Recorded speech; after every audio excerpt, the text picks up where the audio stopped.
السلام علیکم ورحمۃ اللہ وبرکاتہ۔ محترم ناظرین، امید ہے آپ خیریت سے ہوں گے۔ اللہ پاک تمام امت محمدیہ پر اپنی رحمت فرمائے۔ محترم ناظرین، میں آپ کا طبیب حکیم محمد اسرار ایک نئی ویڈیو کے ساتھ، ایک نئے ٹاپک کے ساتھ آپ کی خدمت میں حاضر ہوں۔ آج کا جو ہمارا موضوع ہے وہ ہے بچوں کو سردی لگنا۔ موسم کی شدت کی وجہ سے بچے جو ہیں اس سردی کی وجہ سے بہت سی علامات میں مبتلا ہو جاتے ہیں۔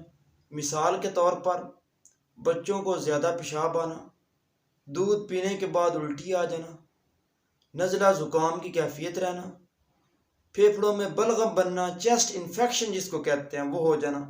اس میں مریض کی جو ہوتے ہیں پھیپھڑے بچے جب سانس لیتا ہے تو سانس کے ساتھ آواز آتی ہے، یعنی بلغم کا بن جانا۔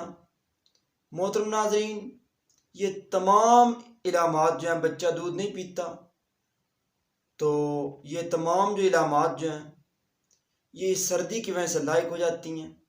کے لیے جو احتیاطی تدابیر جو ہیں وہ یہ ہیں کہ بچے کو گرم کپڑے پہنا کے رکھیں، کمبل وغیرہ میں گرم جگہ پہ رکھیں، اور ماں جو ہے اس کی وہ جب باہر نکلے تو اسے بھی چاہیے کہ اپنے اوپر گرم کپڑے پہن کے رکھے، اور جب نکلے تو اپنی چیسٹ جو ہے اس کو بھی جو ہے گرم رکھے، کیونکہ جب چیسٹ پر باہر نکلنے سے ہوا لگتی ہے تو وہ دودھ جو ہے اس پہ بہت زیادہ اثر پڑتا ہے سردی کا۔